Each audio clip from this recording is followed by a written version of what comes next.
Hello everybody, Kalo Mina for the month of October. This is the Quest for Prometheus, and I am George Solinsky. And I am Billy Chrysojos, and we're coming to you from the Porphyra Foundation's Hellenic History series.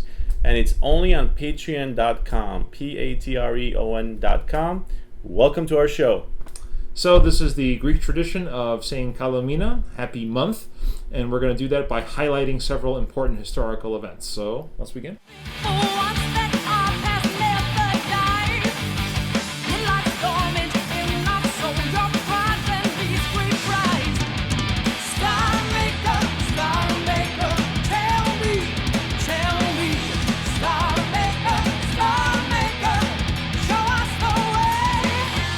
Our first event, we celebrate Romanos the Melodist. That's Saint Romanos the Melodist, or the hymnographer, on October 1st. That's right. He's a person who was actually originally not born in Constantinople, but he was born in what is modern-day Syria. He was born to a Greek family in Syria in the year of 490, and he was ordained as a deacon in Beirut. And then after that, he already came to Constantinople, where he began his most notable service to the church. So tell me a little bit about what are Greeks doing in Beirut? All the way in Syria, right? Well, yeah. This is after the Hellenistic age of Alexander the Great. There were Greeks living and settled there, like the city of Antioch, where the Patriarchate of Antioch is. That's one of the five bishoprics of Christianity. Jerusalem, Alexandria, Constantinople, and Rome are the other four. And Beirut and Damascus are Greek cities from ancient times and Byzantine cities. So it was a cosmopolitan province, and there were Armenians, there were Greeks, there were Jews, and Syrians. Interesting. So Romanos, the Pindar of the Byzantine hymnography, he was a person who was born to a Greek family there, and he actually wasn't very talented originally as far as singing and music was concerned. He was doing such a bad job at one of the services that the clergy basically told him to stop, which is quite embarrassing, especially doing that in church in front of a lot of people. And obviously, poor Romanos was very heavily affected by that. And there was an interesting story, though, right?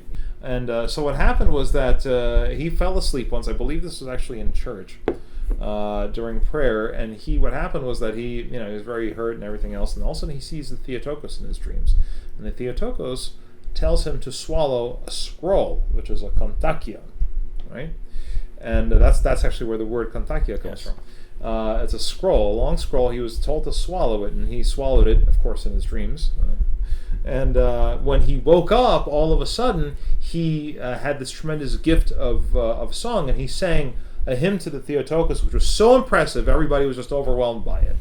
And that's where he began his hymnography, and what he basically did was he started writing kontakia, which are these very long hymns that have multiple stanzas in them, and usually in services we only hear a few lines from them in many cases. But he wrote a whole bunch of them, according to some estimates over 1,000. Unfortunately, only about less than 100 survive today. About 80. And he was considered the Pindar of the Middle Ages of Byzantium. Right. That's how much of a great genius he was. And as George said, the funny thing is with the scroll, they didn't really use books in the modern sense. Obviously, they weren't around back then. They had parchment paper, they had scrolls, they would write in stone and things like that. So a person from that era, if he had like a vision, it would be of something he was used to, and having a scroll is knowledge. That was very symbolic, and writing is, to the ancient Greeks, was fundamental to life. Absolutely, that was a science, and it was something of literature meant like you're closer, you go closer to God. Absolutely. It was the Word of God, and this is such because our faith is a very colorful faith, and we have music and hymns are central to what we do in the church. So Saint Romanos really did had a tremendous input. Hopefully we'll talk a little bit more about him in another show. It would be great. I hope that we can have somebody talk to us about him. He's amazing, fascinating person. He was, I believe, under the reigns of Emperor Anastasius and Justinian. So you said he went back to Constantinople. Actually, right. He ended up in Constantinople, and everything that we basically have, we owe to Romanos, the Melodist, the hymnographer. Absolutely. He wrote most of the hymns that the church uses or inspired the others later down the line to write. There's the original fathers like Saint Basil and the 4th century, but he is basically the man of this age that we still I count to the highest level of what church hymns are in music. And we'll talk about him some other time as well. I hope so. Yeah. I hope so. There's a lot to talk about. All right. So this was our Byzantine Eastern Roman segment. Glorious Macedonia, land of Alexander, your legions march to Arbela, your phalanx fears no other. Glorious Macedonia, land of Alexander, free us from this tyranny, for Greece's sacred honor. So now we're going to go into the BC era for something interesting. And Billy, where are you? I just... Oh, that's what you wanted to point everyone's attention to. Alexander. Who's this guy? A very popular Greek name, and for a good reason, right? That's right. And this is our second event. Yes, absolutely. This is the Battle of Arbela, or Gaugamela, and it takes place in the year 331 BC. So now we go to ancient Greece, the Hellenistic age of Alexander the Great, one of the greatest heroes and important figures of the ancient world, and especially of Greece. Right. So the Battle of Arbela, Darius II is the enemy. He is the king of the Achaemenid Empire. This is the greatest empire of the ancient world. If you want to reference the Old Testament, the prophecy of Daniel, there were like 4 great empires of the ancient times. It was the Medo-Persian Empire, the Babylonians, like those people, and then it was the Greeks under Alexander the Great, and then the Romans. So he's prophesized, he comes, and he defeats the Persians with 47,000 right? 47,000 troops. And he's defeating an army that's probably at least 250,000 to a million size, to up to 1 million people, according to different ancient sources. Yes, that's can you just imagine the odds? 1 million army strong. That's probably around. It's anywhere from 5 and higher to. I mean, that's just tremendous odds. I mean, you're going up against. And it's gotta be. That's why he's called the Great. He's the first great in ancient history, and he's not called by the Greeks the Great. He's called by the Romans that came after him, the Latin Romans. They consider him the greatest general of the ancient world, followed by Pyrrhus of Epirus, his cousin, and whom we discussed Hannibal. previously. That's right, and Hannibal. And I don't know. There's so much. I mean, the Persian Empire was a tyrannical, despotic empire. It ruled most of the ancient let's world. be honest. Let's be honest here. If it wasn't for the Persians, we would not have had Freddie Mercury. So I mean, that is true. That is true. Let's give them some credit here. I mean, no, we don't dislike the Persians or the Iranians, but we're talking about history here, and they were the people that were going to conquer Greece and Europe, and it was the Athenians and the Spartans about 150 years earlier that had to stop them. And pardon me, this is an important point because whoever was conquered may have ceased to exist at the time. Not that they would be exterminated necessarily, but they would be assimilated, and your culture could disappear theoretically if you were conquered entirely, which is a little different than what happened when Alexander became a conqueror. George, that's a good point. Yeah, because the Persians burned Athens, the Acropolis. They conquered northern Greece. They held Thrace. They got beaten eventually at the Battle of Salamis 10 years after the Battle of Thermopylae in 480 BC, and then they still occupied the Greek colonies of Asia Minor, which is the western coast of what is now modern-day Turkey, which is adjacent to the Greek islands. All those cities and colonies were still conquered and ruled under the Persians. They couldn't join the motherlands. So basically, this was a pan-Hellenic union that Alexander's father started, Philip II, to avenge Greece, to stop the Persian threat that already controlled Thrace in northeastern Greece and was meddling in internal Greek affairs. They were bribing other states, other colonies. They were causing disruption in the Greek world, and they were about to conquer it if the Greeks did not unite. Alexander united them. He modernized warfare. He made it better than what it was. The hoplite armies of the past, who basically ran the war engine of from the post-Bronze Age up until the Classical Age, these armored people, There were farmers or whatever have you. They had full armor, things like that. Right. He kind of like upgraded the armor. He made the phalanx that was from his father, the giant spear that Right. the ancient other Greek states had from the Thebans. He made it like 16 feet long. You imagine balancing something that big, Spear. made out of metal? A phalanx, that's like the tank of the ancient world. All these soldiers that Their were shields. the shields that were in formation, and he just roamed through. Infantry, light infantry, the horses. He used them more than anybody else before, and he was able to attack at different angles the Persians, because the Persians used a lot of subjected peoples, and they didn't have a standard army that was just an army like the Macedonians were. They were basically they relied heavily on mercenaries, if I recall correctly. That's right. Right. So he also invented a new armor, the linothorax. It's a leather linen type of armor that's not steel. It's very light. It deflects arrows, projectiles. I mean, it could even deflect modern day bullets.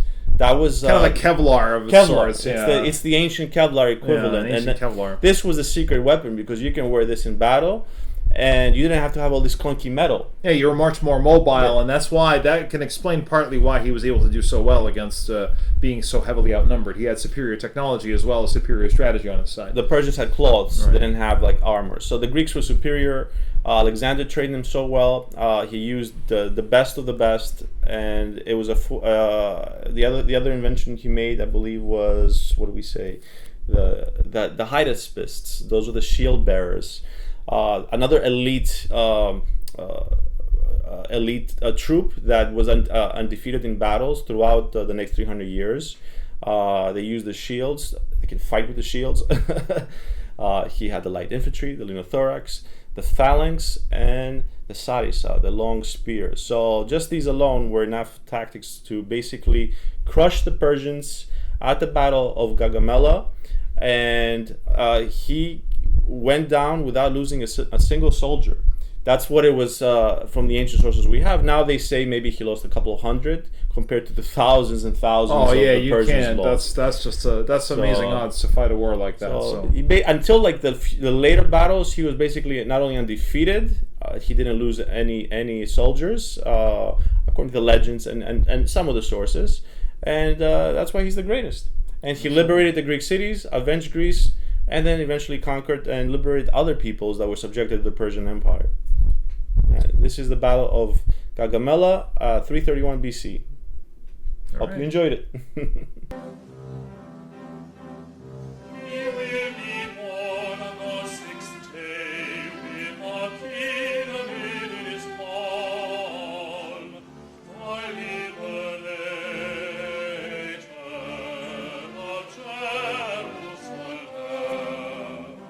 So our next event is tied both to the church calendar and also to Greece's medieval period, the Byzantine period, and the two very frequently do coincide, right? Of course. All right, so we're now in the 8th century, and we have the 7th Ecumenical Council. So Billy, why don't you explain, what is an Ecumenical Council? It means universal. So the universal church, especially in the beginning of the Byzantine Empire and the early church, was considered universal, apostolic, and Catholic, right? Those are all terms that means people of the Roman Empire that were Christians, they were part of this universal church. And this is actually also part of the Eastern Roman Empire because it follows the same creed. So ecumenical had to be from all over the world of what the Christian people were in the Christian churches. So there were patriarchs, bishops, archbishops, and clergy that had to come together to fight issues of heretical issues and Just faith to in general, I would discuss say, right? faith and to kind of make proposals of how to make the church grow forward better. Yeah, it was basically this was kind of laying the canonical groundwork. First of all, we had the creeds that came out of there. We had the Nicene Creed, the Council of Chalcedon. We had all of these very important, cornerstones of our faith decided at these ecumenical councils. The first emperor of the Byzantine Empire, Constantine the Great, is the one that started the first ecumenical council, and that was held in the city of Nicaea, which is in Asia Minor, which is now modern-day Turkey. And the seventh, the last one of the main ecumenical councils, was also held in Nicaea. And unfortunately, just to make a note, this is the church is now destroyed by the Turkish governments of the past decades, and this is a historic church, and this is a historic ecumenical council. Right, absolutely. This is now the significance of this council was that prior to this council, there was an emperor, Byzantine Emperor Leo III, who felt that because there was a natural catastrophe and because of bad luck and so on and so forth, he felt this may have been a divine punishment from God for the Orthodox Church using icons in their worship. Now, I want to focus on the fact that we don't actually worship physical objects. We pass on our prayers to whatever is depicted on those objects. The icons are just what they call a prototype, and that's exactly what the Seventh Ecumenical Council codified. This council was actually organized. I just wanted you to mention the Empress Irene, who was who decided that she was an iconophile. So there were some emperors that were iconoclasts, beginning with Leo III, and then Irene comes in and says, right. There are 3 emperors that are the iconoclast emperors of this time period. There's others after Irene, and there's 3 the pseudo patriarchs that are actually the proponents of the destruction of icons. And Irene, one of the women emperors of Byzantium. She is also the mother of Constantine the Sixth, who was in favor of solving this issue as well. Is the one that solves this by helping push for this ecumenical council. She's the one that sees another enemy that rises in Europe against the Roman Empire, against Byzantium, Charlemagne, Charles the Great, who will be crowned emperor of this so-called Holy Roman Empire in the Christmas of 800 AD. So she's the one that faces him because he's crowned as the emperor, because there's a woman in Byzantium and the other Europeans did not believe that a woman should rule. Right. So she was wise, she was strong, and she was the one that saved Christianity at this time period. Yeah, she basically she protected icons, and we also had Saint John of Damascus and other luminaries who were defending icons at the time. Because people were being arrested, and there was a whole bunch of terrible things going on by the iconoclastic emperors. This was a dark age. It was a dark age. It was a step back, definitely. So what happened was that this ecumenical council had a conclusionary note which said, whenever these representations, that is icons, are contemplated, they will cause those who look at them to commemorate and love their prototype. Just what I mentioned before, right? To commemorate and love the prototype, you're not worshiping a piece of wood or paint. So, unfortunately, after this ecumenical council, which did a great job clarifying this issue canonically, we also have a brief second iconoclastic period. And after that iconoclastic period ends, we have what is finally known as the triumph of orthodoxy, when the iconoclastic heresy finally was. Under Michael III, right? I believe the last rule of the Amorian dynasty. And then comes the Macedonian dynasty of Basil I, which is the golden age of Byzantium. So after this over 100 years of darkness and uncertainty about what Christianity meant or where it was going to go, the issue is eventually solved, and there's a golden age. And we celebrate this day also as you said. This is the Seventh Ecumenical Council, and it's also celebrated. We also celebrate at the beginning of Great Lent. We also celebrate when we have the Sunday of Orthodoxy. That is actually to coincide with the ending of the iconoclastic heresy once and for all. At the end of that that Sunday of Orthodoxy, the triumph of Orthodoxy, that's at the end of the second period. But right now we're talking just about the first period with the Seventh Ecumenical Council. Just to put into perspective, there are not that many icons that survived the iconoclastic period, this century, before the time of Justinian or this time period, 7th century. There's very few icons. Everything was destroyed, only in frescoes and stuff like that. So whatever you see that exists from the time of Justinian the Great or earlier or early Christian art is a miracle that it survived in itself. Yeah, absolutely. And let's hope that as much of it survives as possible, because we know we have very difficult circumstances right now regarding the survival of Orthodox churches and icons and so on and so forth. All right, hope you enjoyed the segment.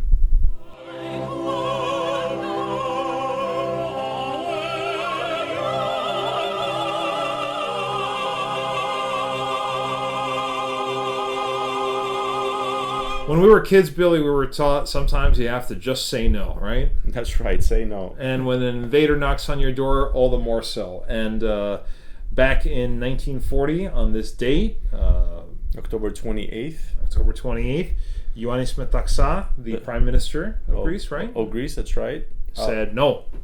He said no. Or quite literally, what did he say? Actually, it wasn't exactly no. It was right, and he said that French. to El Duce. He said it in French to the Italian dictator Mussolini, who got a little bit, whose eyes got a little hungry there on the northern part of Greece, on Epirus and Macedonia. So, That's right. At 4 in the morning, one of the Italian ambassador Grazzi came to deliver an ultimatum to Ioannis Metaxas, the Prime Minister and dictator of Greece at the time, that he had to surrender and allow Mussolini's forces to come to northern Greece.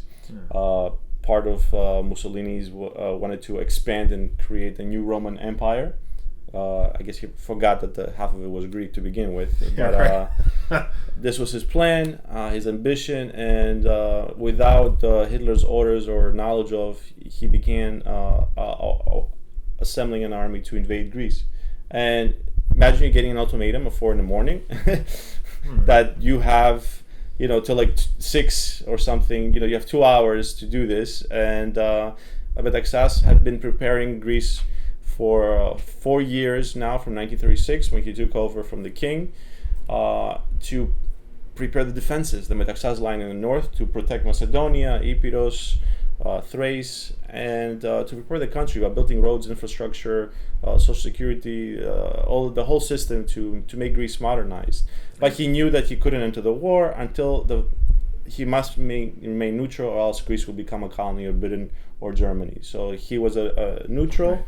With knowing that eventually he'll have to ally with the British eventually, but he didn't want to go into the war, and he was given this ultimatum, and he said no, as the Greek press later famously reported that, and Greece went to war in what is now Albania, southern Albania, which we call northern Epirus, right, in the Pindus Mountains. Yes, and by the way, I'd like to also point out that the fact that Mussolini had attacked, which was an extraordinarily foolish thing for him to have done, but the fact that Mussolini had attacked Greece actually had put off the initial invasion of the Soviet Union by Hitler, which actually landed him into quite a bit of trouble back in November of 1941. But that's this delay cost 6 months. It's another story, which is another interesting one. But anyway, but we have a heroine, a woman that we want to discuss. A major of the Greek army, actually, major of the Greek army.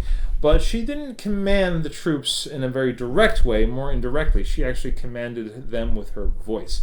Sophie Bembo, born as Effie Bembo in Gallipoli back in 1910. Interestingly enough, by the way, she lived in Gallipoli initially for for the early part of her life. And my grandfather, who was a Russian soldier, was also in Gallipoli at the same exact time, because he was he retreated from Crimea at the time when they lost the war against the Bolsheviks.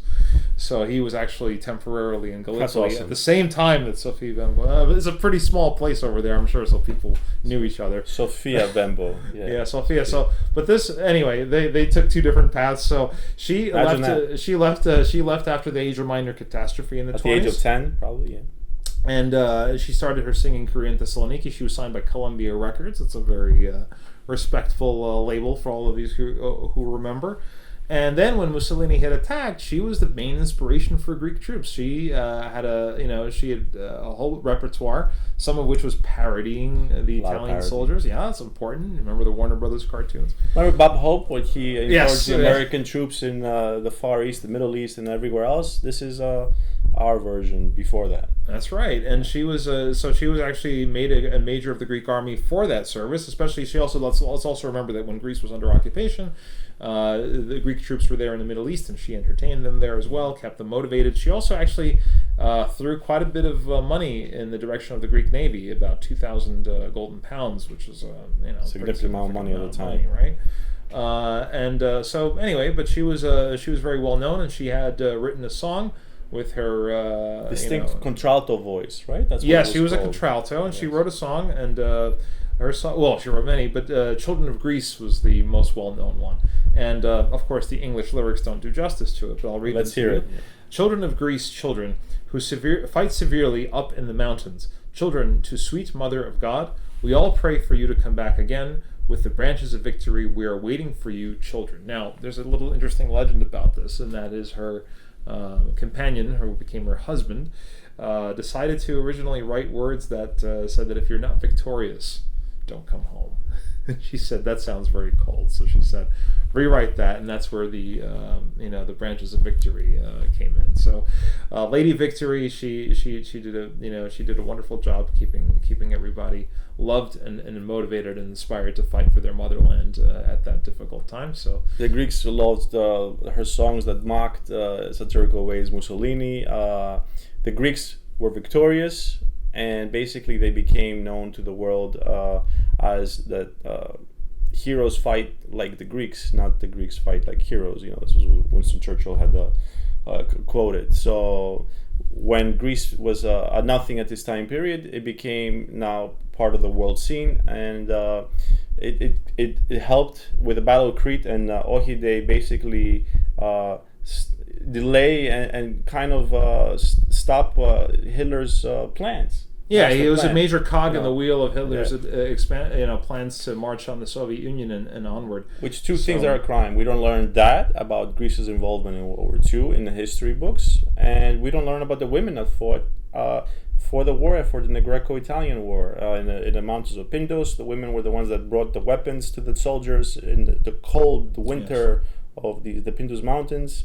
Women like Sofia Vembo and others that fought in their own ways to boost the morale and boost the country.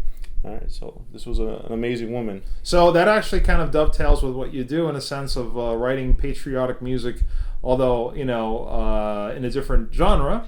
But you write about Greece, and your band Porphyra is producing music and is constantly active. So we also hope that when you go to Patreon, you're going to also check out some of Porphyra's stuff, which is there. And subscribe, because that's how we can continue to do broadcasts. That's how we can take this to the next level.